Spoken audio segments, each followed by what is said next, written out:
Muy buena gente, bienvenidos a mi canal. Bueno, hoy estrenamos otra de las secciones del canal, en este caso es mercados de fichajes históricos en este caso, y vamos a estrenarlo coincidiendo con el final del mercado de invierno. Bien, vamos a empezar con un fichaje que tuvo mucho bombo en aquel momento, un Sevilla en un momento deportivo muy malo, un Sevilla de urgencias, un Sevilla que esa temporada acabó descendiendo. Hablamos de la temporada 96-97 y este hombre que estamos viendo aquí es Bebeto. Bebeto es una de las leyendas de Brasil de los años 80 y los años 90. Fue campeón del mundo con Brasil en el 94, leyenda en Brasil y leyenda del Deportivo de La Coruña, consiguiendo pichichis y siendo fundamental en la delantera deportivista. Bien, Bebeto se marchó al final de la temporada 95-96 y unos meses más tarde, un Sevilla vuelve a repetir en un momento deportivo desastroso, necesitaba un golpe de efecto para intentar evitar el descenso a segunda división. Bueno, pues llegó este hombre, llegó Bebeto, llegó a mitad de noviembre de 1996 y en él se habían depositado muchas esperanzas para revertir la situación, o por lo menos que con su experiencia y su calidad que la tenía, pudiera ayudar al equipo a empezar a escalar posiciones y salir de esa situación tan mala. Bueno, pues el desempeño de Bebeto fue realmente malo y de hecho apenas duró un mes y medio, 2 meses como mucho, llegó a estar en el Sevilla. Sevilla pagó cerca de 600 millones de pesetas por él y a los 2 meses se volvió a Brasil, perdiendo el Sevilla. Además lo vendió por 450 millones y perdió unos 150 millones en total.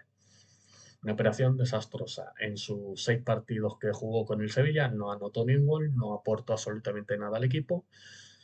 Y aparte, Bebeto no estuvo nada tranquilo en los 6 meses que estuvo en Sevilla, debido también a una situación económica un tanto complicada del Sevilla, bastante complicada, que le hacían dudar de que el Sevilla tuviera ni siquiera el dinero para pagarle la ficha. Entonces Bebeto, después de no aportar absolutamente nada al equipo, se marchó, hizo las maletas y se fue de vuelta con el maravilloso balance de 0 goles, 0 asistencias en 6 partidos.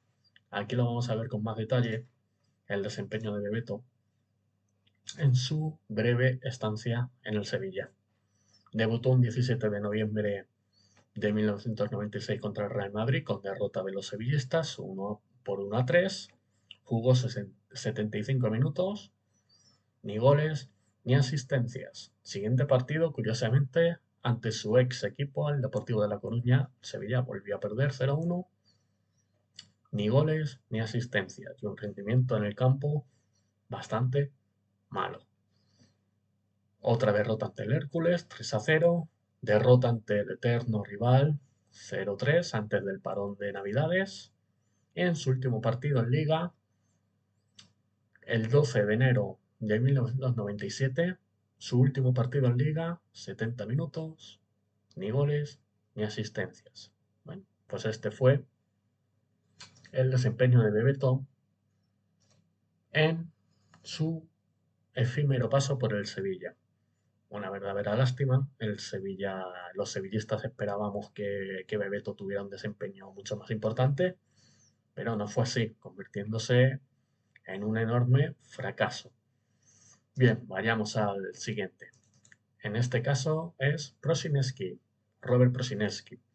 Bueno, Robert Prosineski era un mediapunta croata con talento, con calidad, pero digamos con unos hábitos un poco dudosos para dedicarse al fútbol de élite o por lo menos durar en el fútbol de élite a buen nivel durante mucho tiempo. Bien, Robert Prusinski llegó a principios de los años 90 al Real Madrid, un fichaje de Mendoza, muy perseguido, con mucha polémica además para poderse realizar el fichaje de Robert Prusinski. En el Madrid las lesiones, su indisciplina y un momento también deportivo de Real Madrid en la primera mitad de los 90 un poco difícil, pues hicieron a Robert Prosinecki pasar sin pena ni gloria por el Real Madrid. Tuvo algunos momentos de continuidad, alguna temporada que pudo llegar a disputar bastantes partidos, pero nadie estaba del todo convencido con su desempeño en el club blanco. Así que en el 94-95 se marchó al Oviedo de Radomir Antic y allí fue su mejor temporada en España. Equipo donde junto a Radomir Antic y jugadores como Oli o Carlos Muñoz en la delantera, pues Robert Prosinecki sacó a relucir las virtudes que en su día vio el Real Madrid en conseguir su fichaje. Bueno, pues después de aquello se fue al Barça de Johan Cruyff, no funcionó, volvieron las lesiones, volvió las actas de indisciplina fuera de los terrenos de juego, así que en la 96-97 un Sevilla también, eh, como comentaba antes repasando la figura de Bebeto en el Sevilla necesitaba otro golpe de efecto y se trajo a Robert Prosinecki. A diferencia de Bebeto, Robert Prosinecki sí aguantó los 6 meses en el conjunto hispalense, jugó bastantes partidos, no lo hizo mal, las cosas como son, no tuvo un mal desempeño en los 6 meses, él jugó titular, hizo algunos goles y bueno, más o menos intentó hacer cosas positivas en el centro del campo del Sevilla junto a Sarta, junto a chavales de la cantera como José Mari o Salva Ballesta, que intentaron revertir la situación del Sevilla. No lo consiguieron, pero al menos Robert Prosinecki no estuvo mal. No se puede calificar como un desastre el fichaje, no estuvo mal el Corata. Vamos a ver en más detalle las estadísticas de Robert Prosinecki en el Sevilla aquel año. Bueno, aquellos 6 meses. Debutó, pues debutó el 22 de diciembre del 96 con derrota ante el eterno rival, luego ante el Oviedo, que él consiguió los 2 goles, uno de penalti y otro de jugada, para el 2-1 ante el Oviedo. Bueno, tuvo bastantes minutos, pero como veis, el Sevilla estaba en una dinámica horrible. En una dinámica horrible de resultados, aquí lo veis, lamentable dinámica. Y Robert Prosinecki, bueno, aquí tuvo una roja ante el Logroñés en la jornada de 26. Bueno, un jugador que también entraba duro cuando tenía que entrar duro, que tenía mucho carácter. Pero bueno, más o menos jugó y no tuvo un desempeño demasiado malo. O sea, si, si no recuerdo mal, el desempeño de Prosinecki en el Sevilla no estuvo mal. Pero bueno, vamos a continuar con más fichajes de invierno. En este caso nos vamos a ir al Zaragoza y nos vamos a ir a este hombre. Todos lo conoceréis, Cafú, el legendario lateral derecho brasileño, estrella absoluta de la selección brasileña y de equipos como la Roma y el Milan. Bien, ¿qué pasó con Cafú? Cafú llegó a mitad de la temporada 94-95 al Zaragoza, en el primer mercado de invierno, digámoslo así, oficial de la Liga Española. De hecho, fue el primero en aterrizar para que empezaran a sucederse ya de manera ininterrumpida los mercados de invierno en España. Entonces, Cafú fue muy sonado. Cafú llegó, procedente del Palmeiras, y bueno, su desempeño, digamos que fue normalito, tirando a discreto. No es que lo hiciera demasiado mal, no es que estuviera demasiado flojo, pero digamos que el Zaragoza ya tenía en ese puesto a alguien llamado Alberto Belsué, que lo hacía bastante bien, y Cafú, que pese a su calidad, sus capacidades físicas, no terminó de encajar en su primera aventura europea. Luego, ojo, fue leyenda de la Roma y leyenda del Milan, pero en su primera aventura en Europa, en el Zaragoza, no estuvo al nivel. Tuvo mucho bombo su fichaje. Aquí lo vemos enfrentándose a José Emilio Mavisca. Pero digamos que dejó en el aficionado zaragocista una sensación de, ¿y este era tan necesario? Pues por eso mismo No se quedó en Zaragoza, hizo las maletas, pero al muy poco tiempo se marchó a Roma. Vamos a ver un poco el desempeño de Cafú en esos meses en Zaragoza. Era un pedazo de defensa, pero no era lo que buscaba, no era el momento, digámoslo así. Hay ocasiones, pues que no es el momento. Y aquí está, Cafú. Vamos a verlo, y aquí lo vemos, ¿lo veis? En Zaragoza, mitad de del Sao Paulo, yo he dicho Palmeiras, perdón, el Sao Paulo. Ahí me patinó la cabeza. Bueno, ahí vemos los partidos de Cafú. Debutó un 29 de enero con derrota del Zaragoza ante el Valencia 3-0, que jugó 90 minutos ante la Real Sociedad. Tuvo más o menos, aquí estamos viendo que tuvo minutos, jugó bastantes veces de titular, pero bueno, digamos que lo que decía antes, no terminó de calar en la afición y en el club y se volvió. O sea, no se quedó en el Zaragoza. Vamos con otro fichaje del Zaragoza, de aquellos mercados de invierno, y he rescatado otro, que es ni más ni menos que Juan Eduardo Schneider en su segunda etapa. La segunda etapa de Juan Eduardo Schneider entró en un Zaragoza, fue la temporada 2000-2001, él llegó en diciembre del 2000 para la apertura de ese mercado de invierno. Un Zaragoza estaba en situación crítica, muy cerquita de descender, lejano era aquel Zaragoza que ganaba recopas y que estaba siempre luchando por entrar en Europa de unos años atrás.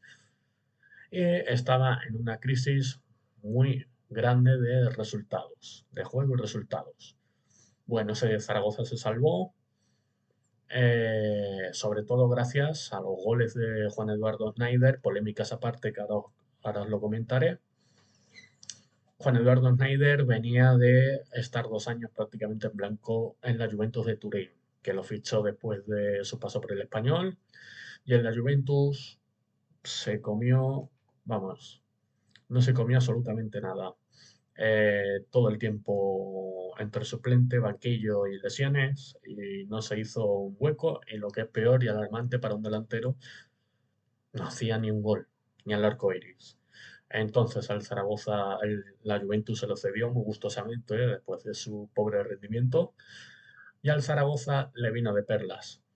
Snyder consiguió 11 goles en 17 partidos, goles muy importantes muchas de las veces, y el Zaragoza consiguió salvarse.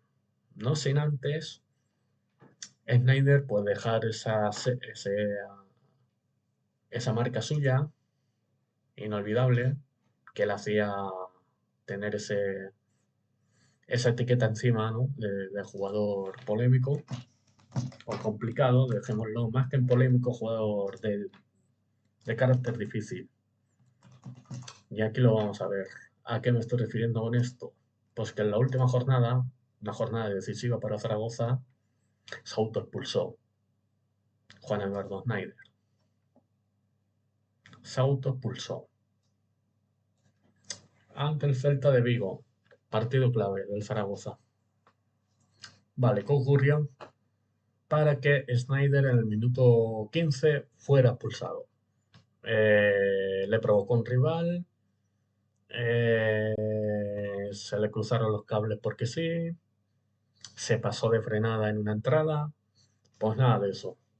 Schneider se autoexpulsó literalmente porque estaba cabreado con la directiva, porque ya le habían comunicado que no iban a ejercer la compra y no se iban a quedar con él al final de la temporada. Así que el bueno de Schneider no se le ocurre otra cosa que autoexpulsarse y dejar a su equipo con 10 en un partido decisivo.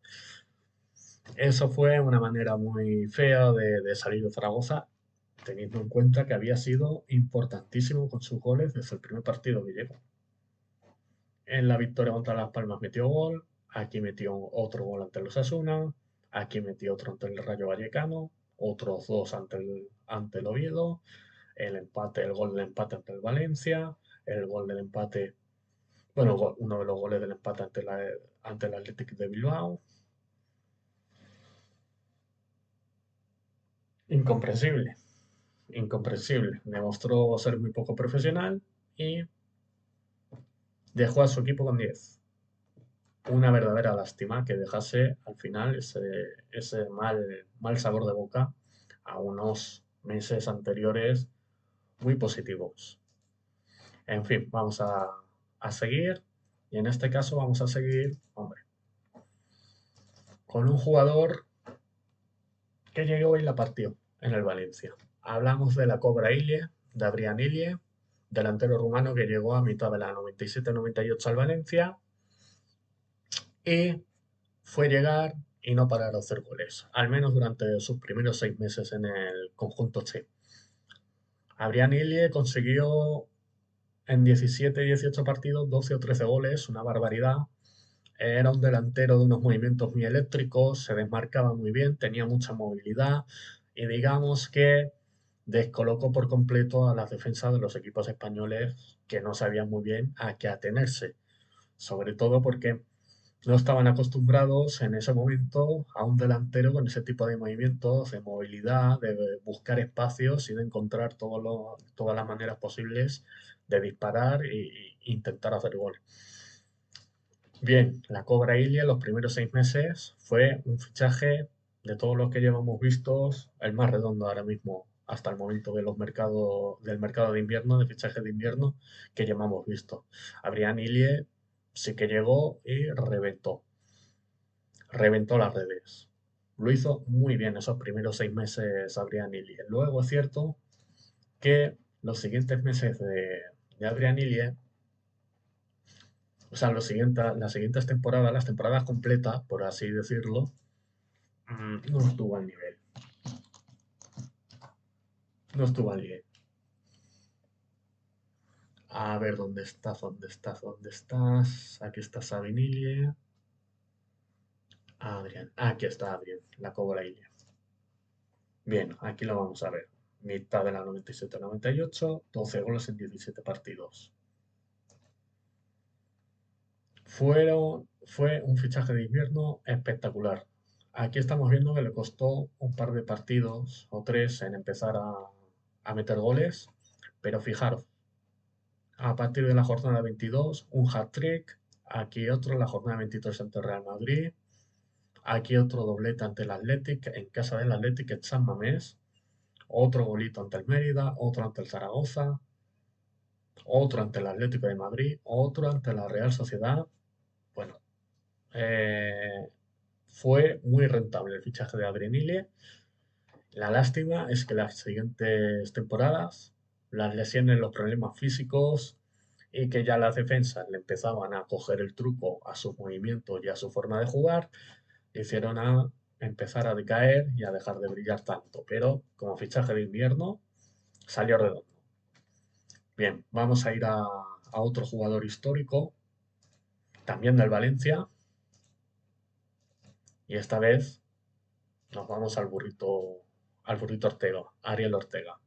Bueno, en Argentina, durante muchísimos años, cada vez que salía un centrocampista ofensivo talentoso, con regate, con desborde, con olfato de gol, que le gustaba lanzar faltas, le gustaba lanzar corners y pintaba a figura o a mi figura, enseguida se le ponía la etiqueta y se le ponía la pegatina en la espalda y la mochila en la espalda del nuevo Maradona. Bueno, en un Valencia de la 96-97 que necesitaba también renovarse y encontrar una figura que devolviera ilusión a una afición muy desencantada con el desempeño del equipo Che durante esa temporada, se trajeron a un jugador que, oye, que era la estrella en ese momento de River, que estaba despuntando mucho en su país natal, en Argentina, y se trajeron al Burrito Ortega. Bien, Burrito Ortega tuvo 6 meses muy buenos en el Valencia. Si bien es cierto que hizo unos cuantos goles, pero la mitad de esos goles fueron de penaltis. Pero bueno, su desparpajo se le veía un jugador diferente, de desparpajo en el campo, con chispa y con ganas de agradar, de hacer jugar y que era el típico jugador que tú veías en el campo y sabías que podía ocurrir algo diferente con él. Bueno, pues después de esos 6 meses, más o menos positivos para el Burrito Ortega en Valencia, y una afición que parecía que se ilusionaba con él y que tenía ilusión con él, la cosa no terminó de funcionar en la siguiente temporada y se marchó en el verano del 98 después de llegar en enero, diciembre del 96, enero del 97. Se evaporó su nivel, se quedó en el banquillo muchísimos partidos, si bien es cierto que uno de sus principales defensores, Jorge Valdano, fue destituido del Valencia al poco tiempo de llegar. Entonces la confianza en Burrito Ortega, del siguiente entrenador, después de Jorge Valdano, era muy poca. Eso le hizo hacer las maletas. Pero durante el mercado de invierno, volvemos a decir, eso era posteriori. Durante ese mercado de invierno se puede decir que fue un fichaje en ese mercado de invierno, esos meses de liga, de la 96-97, el Burrito Ortega, pues bueno, funcionó para paliar un poco el desencanto de la afición. Sí. Aquí vamos a ver un poco pues sus partidos en el Valencia, en aquella temporada 96-97. Ariel Ortega, aquí está. ¿Veis? Aquí lo vimos. Vino de River Plate, llegó al Valencia y 7 goles en 12 partidos. Pero aquí lo estáis viendo. Bueno, más, había dicho la mitad de los goles de penalti, más de la mitad de los goles de penalti. Pero bueno, hay que lanzarlos, ¿eh? Desde luego, hacer 5 goles de penalti no es fácil. Así que bueno, debutó ante el Sevilla, la jornada 28, un 8 de marzo, había dicho enero del 97, pues marzo del 97. Llegó tarde ya el Burrito Ortega. Hizo doblete en su primer partido para ayudar a la victoria del Valencia 4-2. Ante el Atlético de Madrid también marcó. Luego otro par de penalti en la victoria ante el Atlético, otro de penalti en el empate ante el Real Madrid y otro de penalti ante el Deportivo de La Coruña. Bueno, temporada complicada de ese Valencia, pero lo que os decía antes, sirvió para que la afición recuperase un poquito la confianza y viera que podían tener un jugador diferencial. Luego no fue así, pero sirvió como estimulante. Bien, vamos a otro jugador, a otro fichaje del Valencia. En este caso, Leandro. Bueno, ¿quién era Leandro? Pues era un delantero que también llegó en la 96-97, un delantero brasileño, que el Valencia necesitaba buscar y encontrar, aparte de tener un centrocampista ofensivo como Burrito Ortega, pues alguien que las enchufara ahí arriba, en el ataque che. Bueno, pues llegó este hombre, Leandro. No lo hizo mal del todo, Leandro, pero digamos que no era tampoco nada del otro mundo.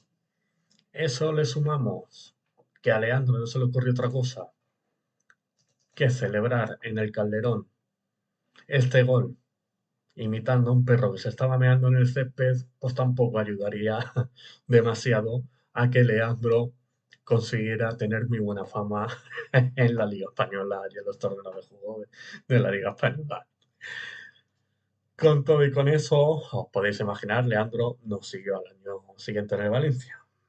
No hizo demasiados goles y digamos que esa celebración, meando como si fuera un perro en el Calderón, pues como que, oye, chico, no demasiado, no dejó de, digamos que no sentó demasiado bien en general. Bueno, vamos a ver el desempeño de Leandro en este Valencia. Vamos a ir directamente, vamos a ir directamente a, a ver si podemos pinchar. Míralo, aquí está. A eso iba.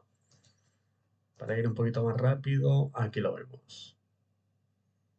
23 partidos jugados, 8 goles, pero evidentemente no salió no se quedó en Valencia, se marchó al Sporting de Portugal. Bien, bueno, al menos hizo goles. Ya os digo, no lo hizo mal del todo, pero esa celebración le marcó mucho. Le costó mucho arrancar a hacer goles a Leandro. De hecho, aquí lo estáis viendo. Debutó el 12 de enero y hasta el 24 de febrero no metió su primer gol con la camiseta Che. Le costó bastante, ¿eh? Le costó 1, 2, 3, 4, 5, 6, 7 partidos, empezar a meter goles. Bueno, pues esa es la trayectoria de Leandro en el Valencia. La meada en el Calderón, 8 golitos y de marcha a la ruta por Europa, esta vez a Portugal. Bueno, vamos con otro fichaje histórico. Nos vamos a ir, en este caso vamos a mirar a un par del Madrid.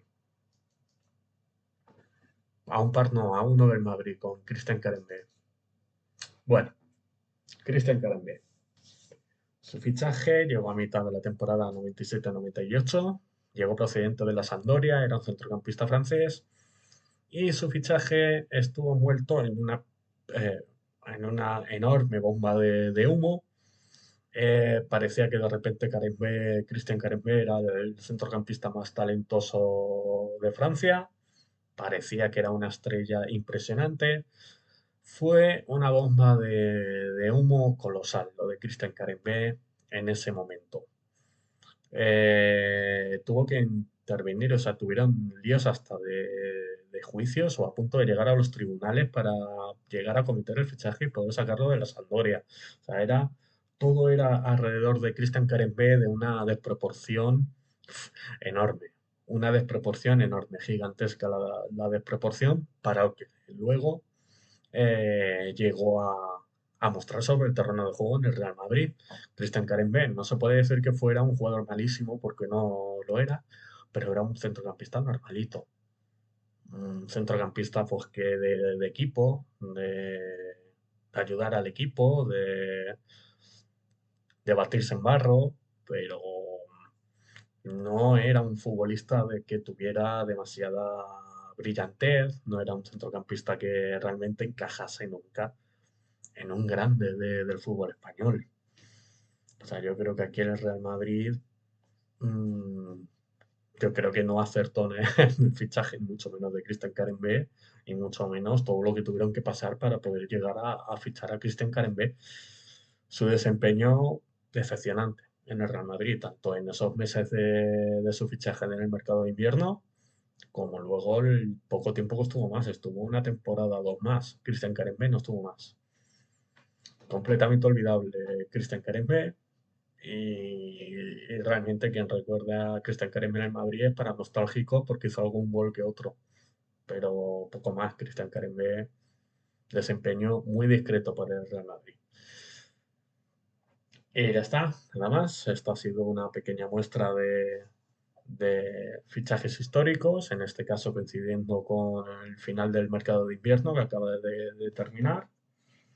Y espero que os guste y traeremos más fichajes históricos al canal.